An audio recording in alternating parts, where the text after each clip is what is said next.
But, along with his wife Kim Kardashian, he also took the opportunity to meet the president of Uganda, Yoweri Museveni. The couple gave Mr. Museveni a pair of Yeezy trainers, and even signed them. He asked if they were for playing football with. But who is the 74-year-old leader, and why was it controversial for Kim and Kanye to meet him? Mr. Museveni is the second president Kanye has met in a week, after he spoke to Donald Trump on Thursday. It is an odd meeting, says Dr. Jonathan Fisher, who is an expert in African politics at the University of Birmingham. But President Museveni is known to be quite savvy with the media, he says. Dr. Fisher thinks that meeting with Kim and Kanye is a way for Mr. Museveni to put himself on Donald Trump's radar. After all, we know Kanye and Trump get on.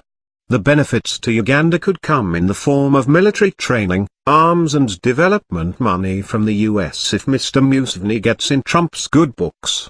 Uganda is a dangerous place to be a gay person, says Dr. Fisher. That's also the case for other countries in the region, but, in 2013, anti-homosexuality laws were toughened in Uganda. Some MPs wanted to make homosexuality punishable by death.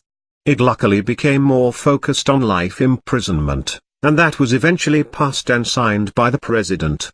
The law also means you can go to prison for not reporting gay people to the authorities.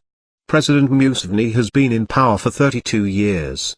In 1986, his national resistance movement took over the government, saying it wanted to introduce democracy to Uganda.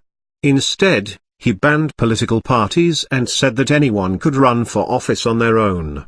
But more than 3 decades later, he's still in power, and it doesn't look like he's going anywhere. There's been quite a violent response to opposition increasingly, says Dr. Fisher. He says that recently there's been state security forces beating up opposition candidates, dispersing rallies. President Museveni has also changed the constitution in ways which have helped him stay in power.